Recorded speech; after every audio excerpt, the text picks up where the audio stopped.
Hello, everybody. Reggie Time here, and in just a moment, we're going to be looking at a selection of hands I played earlier this week on the 10 anti games on GG Poker. Before we get into that, I just want to explain a little bit about why I'm playing these games. There's a multitude of reasons. Firstly, I got a bit stale with poker. Couldn't really put my finger on why, but I did. Wasn't playing very much. When I was bored quite quickly. I didn't play long sessions, etc. But these games have fascinated me for a while as to how beatable they are, how good they are, how much fun they are, or how much fun they're not, how high the rake is, how good the rake back is, etc., etc., etc. And I've been enjoying it. I've been on and off for a while. I've played it exclusively so far this week. Only 3 days, but maybe like 15 plus hours, which for me these days is quite a long grind over 3 days compared to how my grind's been looking lately. And yeah, I keep my finger on the pulse on what's going in poker quite a lot. I watch and listen to a lot of podcasts, and I think kind of subconsciously part of the reason why I've been less enthused to play lately is just because how do I want to put this? The game's a mess, basically. There's a mixture of just not enough fish, too many regs, and frankly, probably too many cheats. I was watching a podcast last night. Pads was on the Only Friends podcast. I know with some people, Berkey's a bit of a joke figure, but he does some good work, in my opinion, in like outing scammers, outing bots, outing, anything that needs outing. He's leading the conversation on it most of the time. As far as I can tell, certainly in the content that I absorb. And Pads painted a pretty grim picture last night of how messed up the online scene is. Not so much at higher stakes because more people know each other. So anyone cheating is going to stand out like a sore thumb more often and be easy to detect. But he's at like lower and mid stakes. He to paraphrase him, it's kind of really easy for people to cheat these days, mostly because of the GTO's lookup databases. And he's just right. He's just right. So part of the reason I enjoy playing these games is there's no fuckers using that because there are no charts for these games that are in the public domain. Someone somewhere might have charts for them, and someone somewhere's probably running sims for them because they run up to quite high stakes on GG. But they ain't going to filter down to the 10 25 and 15 streets anytime soon. So it's a relatively safe environment from being cheated. And also on top of that, most of the regs are playing like minimum 6 tables to 9 tables. Some of the regs are playing 9 tables across 2 sticks. They just don't have time to cheat, even if they do. But yeah, it's pretty rough. And I'm not sure I'm that keen on being involved in that situation anyway. It's just so easy to just, at the very basics, have charts up when you're playing. Now, I wouldn't personally consider that cheating, but ask the person who doesn't know charts exist if it's cheating. If someone's looking at charts when they're playing, even if it's only raise first in charts, then extend it. What if they're not just using raise first in charts? What if they've got charts up that show 3-bet, which chance to 3-bet versus which position? Then ask the recreational player again, are you being cheated? He'll be like, I think so. And then ask, well, what if someone can do something like this? And sorry, it's bad screen capture because I'm just wanting to capture the GG replayer. Well, what if your recreational man opens hijack and we can instantly just bang, oh, this is my 3-bet range here. Well, I think he's too loose or I think he's too tight. So I'm going to, some of these mixes I'm not going to take, but he's on my pure ones. So I'm going to do all my pure ones for definite. So bang, I've got a pure one. I'm going to 3-bet. Then hijack, because the recreational player calls too wide. So we don't really know what his range is as such, just a hijack with the hand he likes. And then we get this flop, random flop, whatever. I'm going to have to move the screen across in a minute. Hijack checks. Straight away, you can just be like, well, what's my response on this board? And here it is. Maybe not the exact hand, maybe you wouldn't want to do this, but what's the global response? Oh, okay, well, I don't check this board very often. I have a mix of small to medium-sized bets. So against a recreational player, when I've got a very good hand, I'm going to use the bigger bets. When I against a recreational player, when I've got a relatively weak hand, I might check a little bit more. I might use this size a little bit, might lean on this side a little bit more. and it's just so quick and so easy to do. And if you think that isn't going on in the games you play at 10-0, 25-0, 50-0, 100-0, then I don't know what to tell you. You're a fucking idiot. Of course it's going on. How rife is it? None of us know, because no one's going to talk about it. Who's going to go in their Discord servers or their Skype groups or whatever and say, oh, yeah, by the way, I cheat? Tell you the only people who are talking about it, the ones who are actually in actual cheating rings, who've been recruited to them, who've started them, etc. It's happening. Maybe not as much in the GG Russian cash, because as far as I can tell, it's just riddled with nits, but there will be people using GTO Wizard in real time in those games, stealing EVs from you, stealing money from you. I think in reg tables, you're a bit safer, because most regs, when they're reg tabling, like I said earlier, they have high volumes, high table counts. Really hard to do that if you're doing a lot of tables. And maybe even if you're for tabling some of that Russian cash, it's too quick for you to use it. But if you're one tabling, if you see one tablers who have good stats, be very, very nervous, because why are they one tabling with good stats? If you're playing 25-0 and your stats are very, very reggy, but you're only one tabling, you need to ask yourself, why is this player doing this? And in my opinion, it's very likely because they're fucking cheating. And maybe if the two tabling. With the four tablers, probably much less so, because it's just too damn fast to do it. But now and again, you'll see someone go deep, deep, deep in the tank. They're using all of their time bank. Are they really thinking that long? Probably not. Are they scrambling around to find a solution? Good chance they are. It's a shitty environment. It's a real shitty environment. And I don't know how much of a part I want of it. Reg tables on the sites I play on Sky, safe as houses almost certainly. Sky doesn't have a time bank. Its software's old as the hills, and most of the regs play every table that's running. You're not getting cheated on Sky very often. Not saying never, but not very often.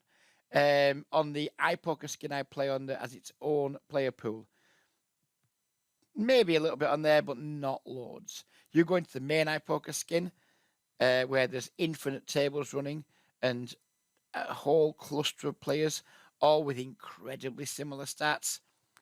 Probably a good chance they're cheating. Maybe they're part of a cheating ring. Maybe they're doing it on their own. Who knows? It's fucking horrible. I wouldn't advise a friend. If I had a friend who said, should I play online cash? I would probably advise them not to do it at low stakes, unless they were playing on somewhere like Sky or like the iPoker skin that I sometimes play on, or maybe like GG, outside of the Russian cash pools. Maybe like reg tables anyway, you might be okay. Speed poker, probably very, very, very unsafe environment. It's going to be the same if you play tournaments. It's just so easy. Get to a final table tournament. Oh, let's just pull GTO Wizard up on the side. That'll tell me how to play every stack depth pre-flop. I might not be quick enough to get all the solves in there. Post-flop, I might not be quick enough to press all the buttons to tell me what to do post-flop for certain board textures. And maybe that's going to be inapplicable versus certain villains, depending on how they play. But if I'm getting pre-flop right 100% of the time on my raise first in ranges, then that's giving me a significant bit of EV against you who's trying to play it square. It's fucking disgusting, and it will be happening. I was having this conversation with Lee a few weeks back. I asked him how much cheating he thought was going on, and he wasn't too sure. And I like Lee, but I thought his response was quite naive. He's like, I'm not sure there's too much going on. There'll be fucking loads going on. Where there's money to be made, there'll be people doing anything to fucking get it. If they're doing it right in front of your eyes, and the World Series of Poker final table heads up to a lesser extent, then what the fuck are they doing when you're not watching? Anyways, end of rant. Just be careful out there. But that's a part of the reason why I'm playing these games, because there are no range charts for them to the best of my knowledge. And the ones that are available will probably just be available to the high stakes community and not to the communities that I play in. So anyway, let's get into some of these hands now. I might not get through them all because I've just spent 10 minutes fucking wibbling and I've only got about 40 minutes to do the video. So anyways, we have the 10-9 suited here on the button. We have this player's some kind of reg, doesn't play many tables. He's opened from a cutoff. We have a choice here whether to 3-bet or call our hand. There's a lot of dead money in the pot already. We're getting a really good price. I think flatting's definitely an option here. I think 3-bet is definitely an option, depending on who the regs are in the blinds, even though there's not a great deal of squeezing in these games. I think versus min, I prefer 3-bet. If it was a larger raise, I'd probably prefer flatting. Let's see what I did do at the time. We did flat this time, so shut the fuck up, Reg. We flop a flush draw. Your man leads for half pot. No idea if that should be a side. I mean, going by what I know about six max, etc., you wouldn't expect to see half pot here on this board. Out of position, I'm not certain if you have too many big bets, but I'd imagine half pot isn't a frequently used size. But we're not playing six max, we're playing full ring ante. We just called. Turn 10 of diamonds. Now the guy bets half pot again, and you want to think about like what his nutted range wants to do here. If he has king queen, for example, probably doesn't want to go half pot. Probably wants to go much bigger than that. Double flush draw board. Maybe if he flopped a set, but then would he use that size on the flop? But maybe that wouldn't want to go too polar on the turn, given now that there's like potential straight out there, etc. Maybe they don't get to go really big anymore. But overall, my general read on this size is your man's got a made hand, but not a nutted hand. So how do we respond to that? I think trying to make someone fold on double flush draw, if they've got a hand like ace king, ace queen, maybe even a hand as strong as ace jack, ace four, pocket fours, trying to make them fold on this board, I think you're basically setting money on fire. We also just have really good odds to call. We've got a pair which is worthless probably. Who knows how good our two pairs outs are. Our trip outs might be decent, and our flush outs are probably going to be good. So we elected to just call, I would imagine. Yep. And then the river is the king of diamonds. And your man now checks. So what hands can we rule out him having? I think we can rule out king queen.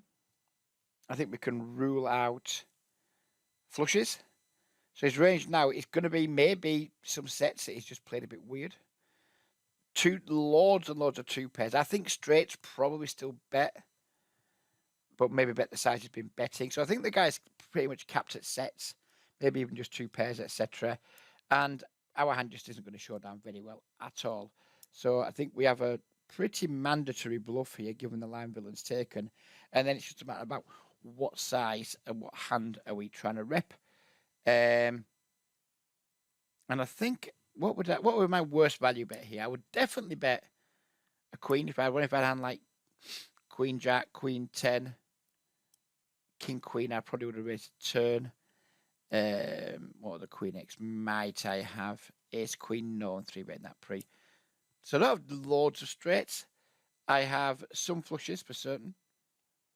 I have 10-9 of clubs here. I have 10-9 of diamonds too, even though that's an out flush, but you know what I mean. Like I'm capable of having some flushes like 8-9 of diamonds, Jack X of diamonds, Queen X of diamonds, etc. So there's definitely have flushes, and I think villain doesn't have any. So I think we would able to like probably overbet here, because I think most of our value is going to want to overbet. I'd overbet straight here, for example. I'd definitely overbet a flush. So yeah, I think we have overbets here. What size? 1.5 pots, maybe something like that. Maybe a bit smaller, a bit bigger. Who really cares? 125 to 175, just overbet basically. See what I did in game. Hope I didn't check back. Deep in the tank. Wow, I went with a massive overbet, whatever that is. It's a lot. What is that? That's me just making a number up. That's what that is. That is me using a custom size. 3.83 divided by 5.7. I'm probably not doing this right. Is that like 1 2/3 pot, something like that? I think it is. Maybe I'm doing that wrong. But anyways, we overbet.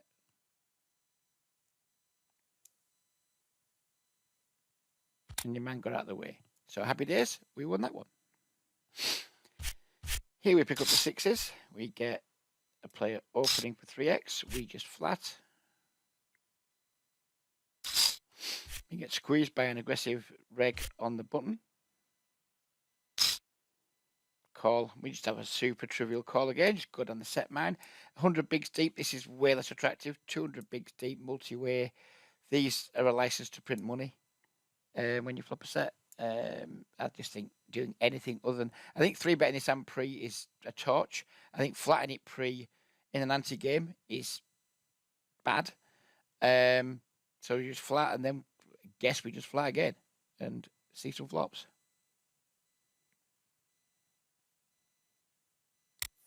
And we flop a set.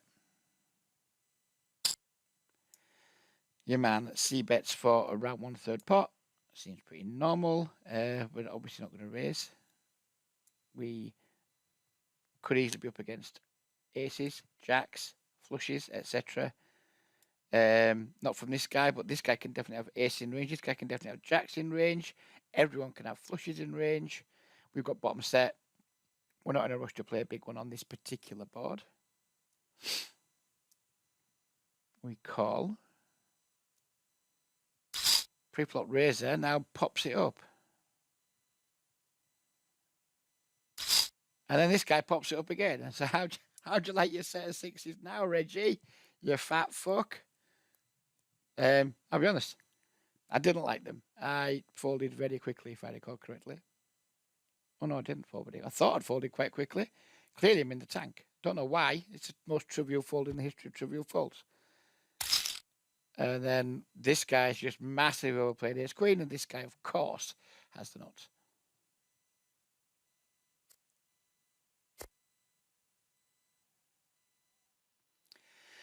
Picking up the king queen of diamonds. Open here. And we've got an open a bit bigger than usual. I normally 30 is my normal open, but we've got this guy who's posted, so we make it 40. And you get call, mini calls. We flop 2 pairs. This is the first interesting spot. We block the shit out of calls. But do we want to be giving free cards multi-way? I mean, what's our main motivation here?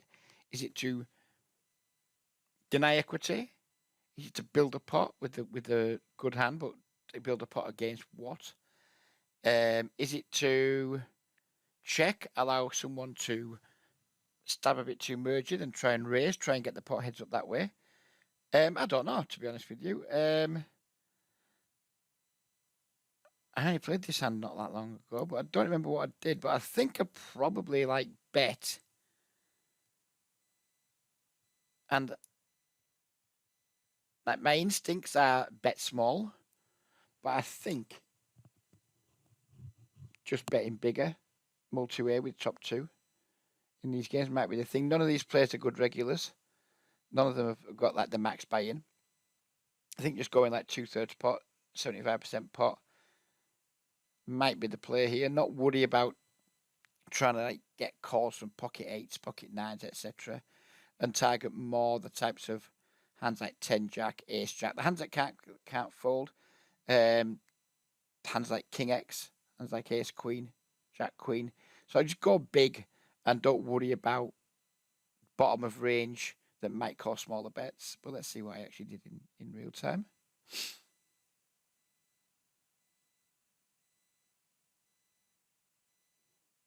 Yeah, it's at 40%. Something like that, maybe just over. Not big enough.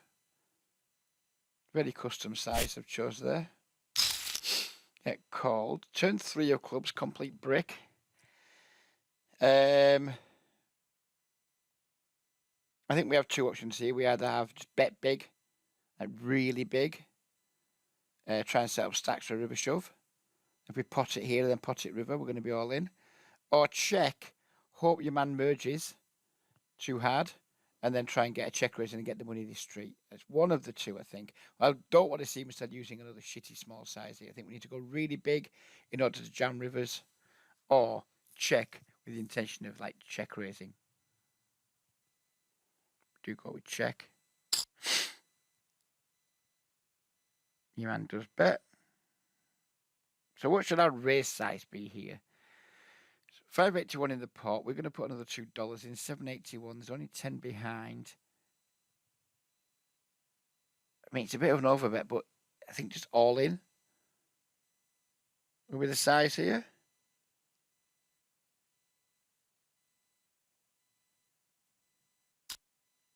This is what we did.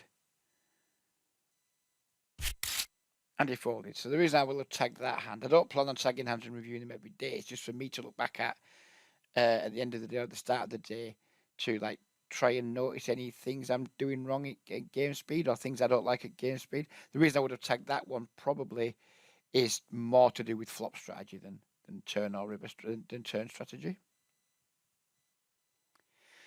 Here we pick up the ace king and we limp it under the gun as per yesterday's video. I'm not going to go into explaining why again. Did it all yesterday. We get ISO'd and every man and his dog calls. So we have a really, really nice situation here to squeeze. The only range we're really going to be worried about is the Chinese reg who ISO'd. There's already 25 blinds in the pot. What size does our limp raise want to be here? We call it's going to put 30 blinds in the pot. I think something like 40 blinds. God knows what I did in game, because when I've got other things going on, I wouldn't have the same amount of clarity I have now. But I think like 40 blinds is the size here. Wouldn't want to go much smaller than that.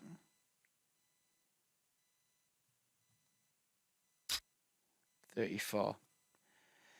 It means 8x. But there's a lot of money in there. Anyway, that's what we went with.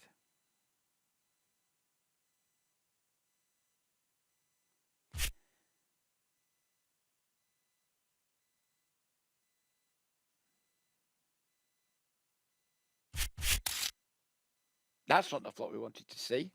I think this range is going to be also ace king. Some trapped aces maybe. I think kings always just puts it in pre. I think that's the one hand that guarantees to just jam pre. Whereas aces can sometimes call, ace king can sometimes call. Queens will almost always just call, I imagine. Jacks, tens maybe. I think the one hand we can probably rule out is pocket kings. I think we just have to range about this board because we're just pre-flop. We're just saying really hard. We've just got aces here, mate. We've got aces, we've got kings, we've got ace king. That's the range. There's 12 combos of aces, 18 combos of ace king.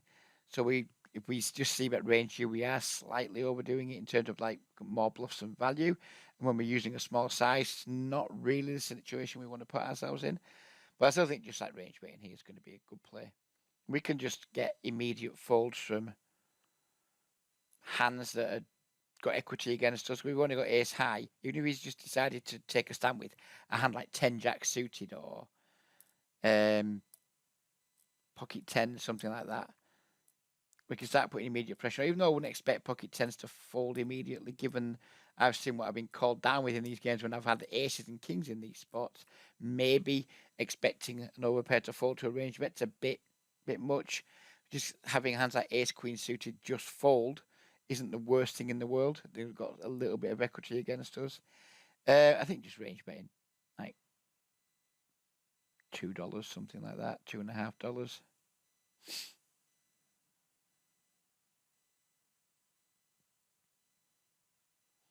I went with 180.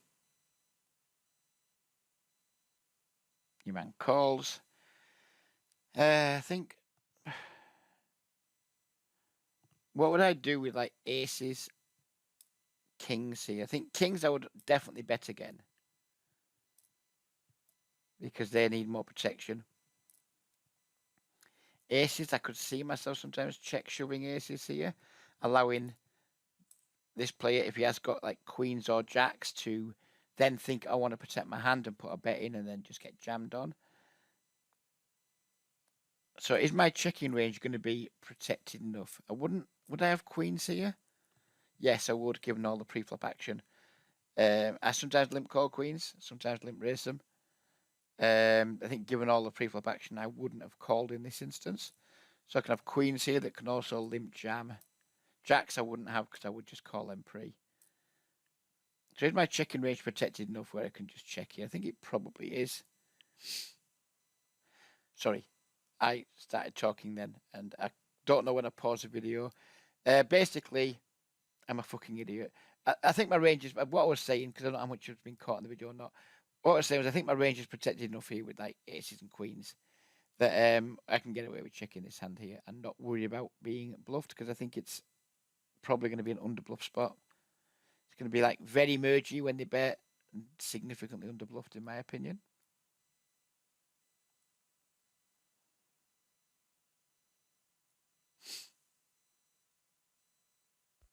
Your man does check and we get a 10 river, and now it's do we need to turn our ace king into a bluff here? If we're not, do we have a check call? Or do we have a check fold? I mean, there's 120 blinds in the pot. There's only been one street of post slot betting. There was a big limp raise pre.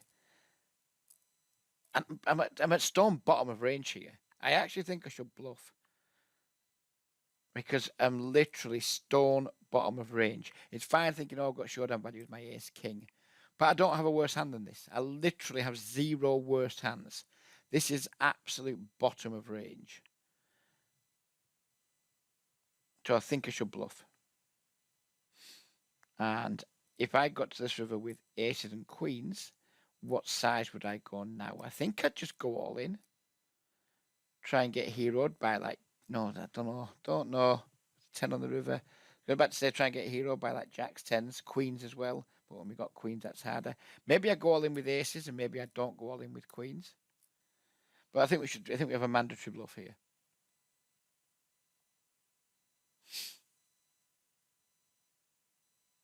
Oh, reg. Oh, I must have thought I had showdown value. I mean, we do have showdown value, but we're bottom of range. Literally stone bottom of range. Reggie. Now he bets whatever that is, 40% pot. And I don't know, are we compounding the mistake by folding? Are we compounding the mistake by calling? I don't fucking know.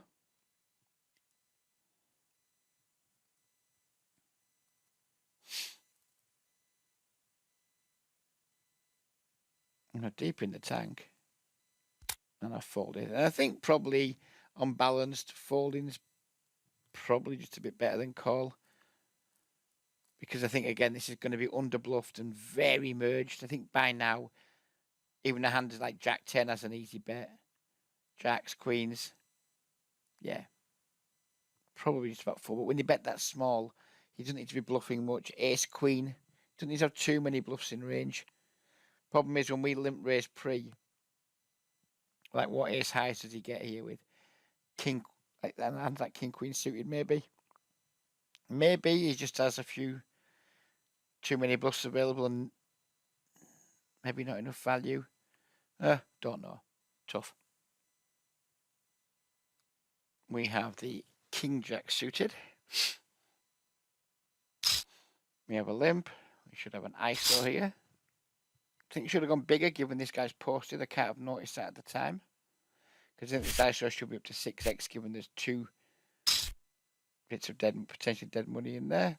Rick from the first hand calls. We flop trips. Check, check. Just bet small, Reg. It's fine. Happy with that. Get min raised. What are you saying you've got, sir? This isn't a bluff. Let's get one thing very clear from the off.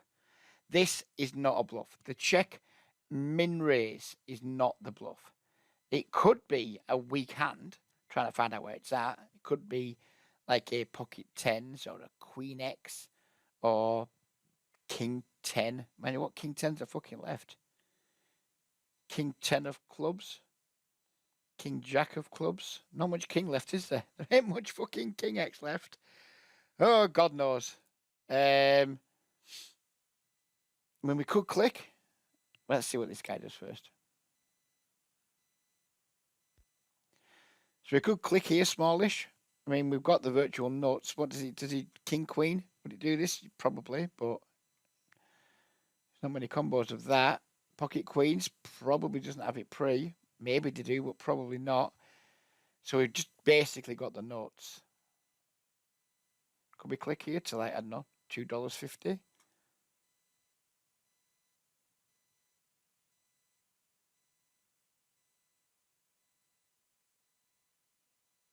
Went with call. Okay. Jack 10 now gets there. Excuse me. And he now comes out with a shade under half pot. I think this probably isn't a queen anymore. Jack 10 maybe.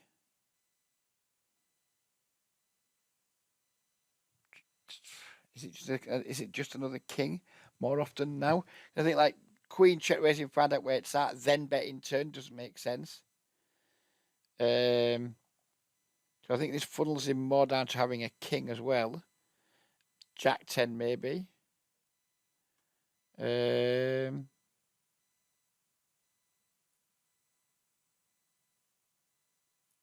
what kings are there? You can definitely have worse kings in these games. But you can just flat hands like king 6 suited, king 7 suited, king 5 suited, etc. from the small blind. The ante's in there pre. It's likely to be going multi-way, etc. People just make calls that I wouldn't make, but the people do. So there's definitely worlds where king 8, king 7, king 6, etc. exists here. But also, so does king 10, the other king jack, king queen, whatever the fuck's left of that. Maybe even ace king, although I would very much doubt it.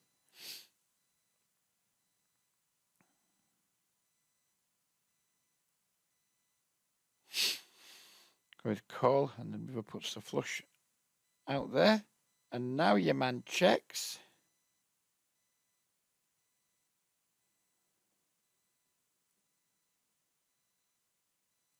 What do I want to do here? Well, if we bet here, what type of hands are we looking to get called by?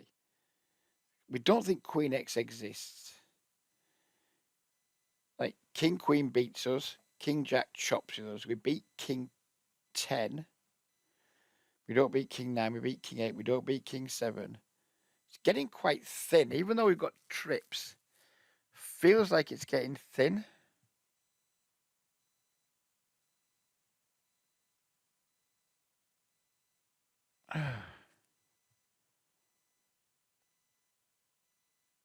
Probably just bet what? Bet smallish, I think, probably.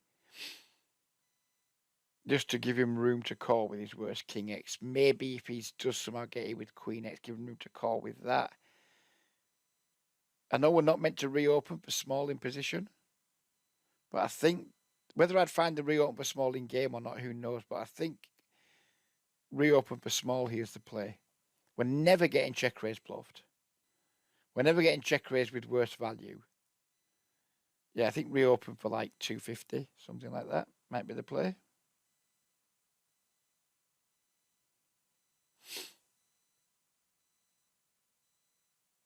Nope. I decided to check back, and yeah, the guy had ace king.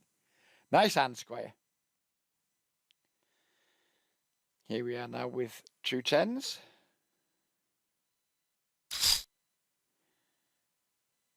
Sorry, I'm about to deafen you. I just realised my microphone wasn't picking up very well. So now I'll turn the volume up halfway through the video, and it might start deafening you, or turn the mic pick up. Anyway, what happened here pre? He opened, we called. We flopped a set. I've never 3-bet in this hand, by the way. Versus early position, it's just a pure flat for me. He bets half pot. We have a trivial call. Not folding, not raising. We turn a full house. He sizes up to 150. We beat value here. For certain. I think he can just have some lone Queen X, like ace, queen, king, queen. He can also have pocket jacks, pocket queens, aces, kings. Maybe they don't size up. Maybe I don't think aces and kings do size up here. You can have flushes. Do we want to raise? That's a question. If we raise here, what does ace queen do? That calls, doesn't it? What does flushes do? They call. What if he's still barreling away with aces and kings? I think kings probably calls. Aces might fold. So there's definitely a case of raising here, because there's definitely hands we can get value from. We're only beat by pocket jacks, pocket queens, and straight flushes. Well, royal flushes to be precise. Oh no, because the 8-9's a flush too, isn't it? And 8-9's a straight flush. We could probably raise here. We ended up just calling. And now your man, so he's gone half pot, 3/4 pot, full pot. This sizing scheme is very strong in my opinion. It represents a very, very strong range. It's a very unusual scheme. You don't see it very often. Small, bigger still.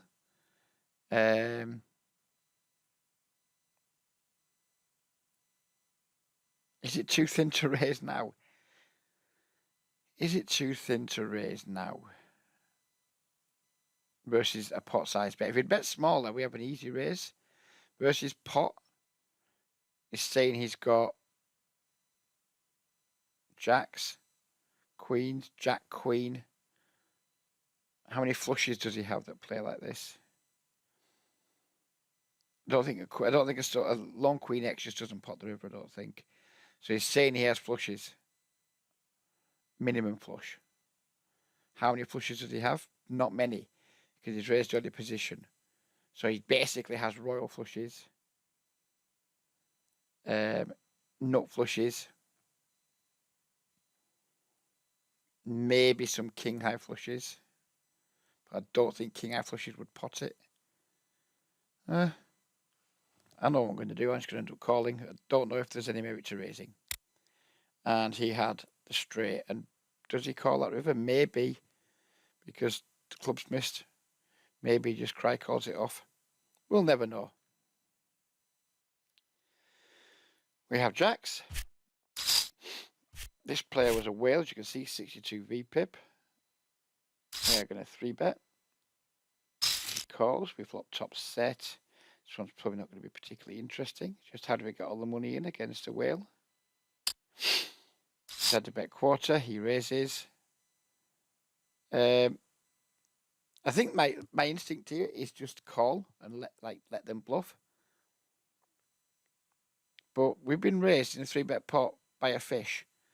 Surely, I mean, just jamming can't be terrible, right? He's got flush draws, going to call. Any jack he's got is going to call. Maybe even 10x calls, king, queen. I remember this hand, and I think I butchered it, because I think we should just jam here and get the immediate value. We didn't. And then the board just runs out really shitty. I mean, we have to call, but it's not nice. The river 2 pairs. Unfortunately for us, he value bet too thinly. Whether we get that on the flop, who knows? But I think we should probably just 3-bet the flop and get it in. Maybe he calls it that. Maybe he does. It's 62 VPIP. There's a chance he does. Picking up the ace king. We get a raise from early position. As much as I like limping here, I also do not 3-bet these exact seats. A couple of seats over, I would 3-bet this. If I was in this seat, maybe I would 3-bet. But for this exact seat, I don't. I just call again with the intention of back raising versus 3-bets.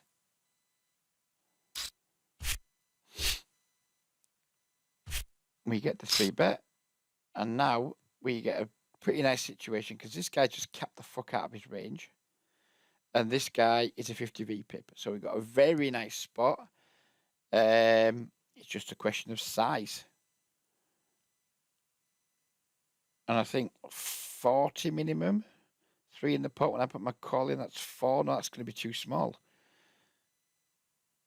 Just big, Reg. Just fucking big. What size did I go? 51. Fair dues.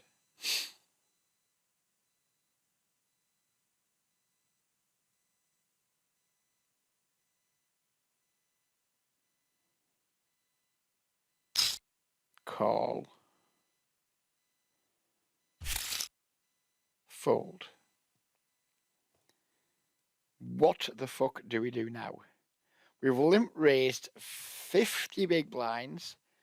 We've been called by. I didn't have many hands on this guy, but it was something like 50, 20 something.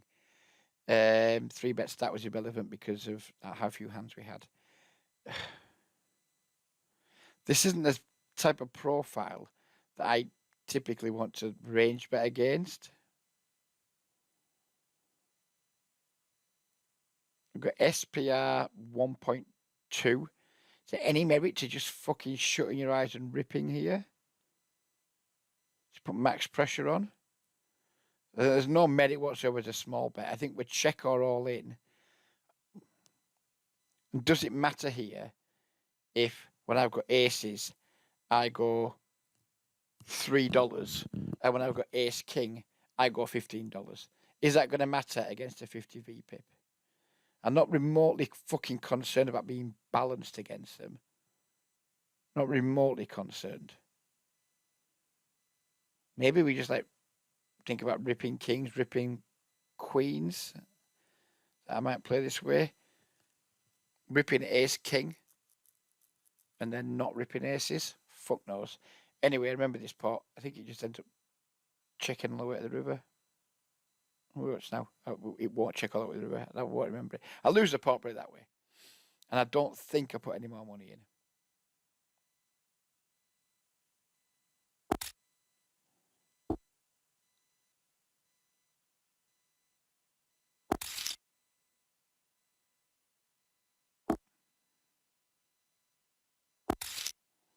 And we lose to pocket tens. Right, let's do one more hand, and then it's time for me to do something else. Picking up the ace jack of diamonds, we get a limp. We get a raise from someone who I think's a reg, but is new to me. Flop top pair. He leads out. Half pot. Trivial call. Turn jack. He downsizes to 1/3. I think this is quite telling. I think this is not from this player, just from population. This is a very strong bet size intel. That usually means they've still got value hand, but they're less confident in it now than they were on the flop. That's usually what this means. And then maybe once in a blue moon, it means they're bluffing for this size. But what it never means, or rarely means, is look at me, I've got a set, or look at me, I've got an overpair. That's not going to be happening here. His range is probably going to be capped at Jack X for value. Maybe some like pocket tens, pocket nines, etc. in there that don't want to start check calling because that gets them comfortable. It's not going to be diamonds because we've got diamonds. Or unlikely to be diamonds anyway. So the question is, do we raise? I think we raise, and he's doing this with like 8s, 9s, 10s, 7s, etc. He just folds. We get value from his Jack X. We block diamonds. I think probably just call, even though I prefer more money to be going in on this street. I think probably just call. And then we revert. Basically the nuts. He's gone 1/3 again. We just have a value raise now. And the question is, what size? This hand will have been marked for review for our turn, raise or not, and then river. What size do we go? And I remember this hand. I was contemplating just ripping. Maybe ace X just calls it off for the chop. I think 100 bigs deep, that would easily be the best play. Not even close. Because the guy would only have like 58 blinds behind. He's got 158 blinds behind. I think getting the call from ace X Soul is ambitious. And does he have 6x? Unlikely. Pocket 6s, is that the only 6x? 6-7 suited maybe. If he opens that. So I don't think he's got much 6x. I just think raise 2. We call us 9 in the pot.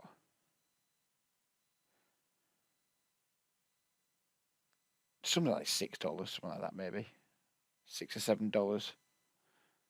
Because the man's clearly got a hand, or the woman, or they've clearly got a hand. It's just I'm not convinced it's super strong. But when they fired the 3rd barrel, I suspect this might be an overpay.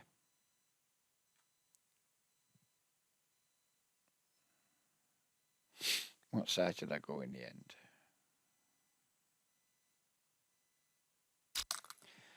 I think that's maybe too big. I've gone the $9.90. There's Pete Clark just under the $10 threshold.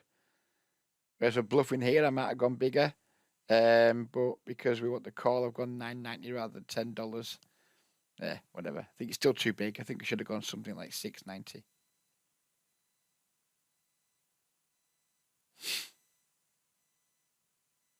And he folds. So that's it. Sorry about the volume issues, if they happen to transpire to be true. I'm off to watch the end of the podcast from last night and depress myself more about the state of online poker.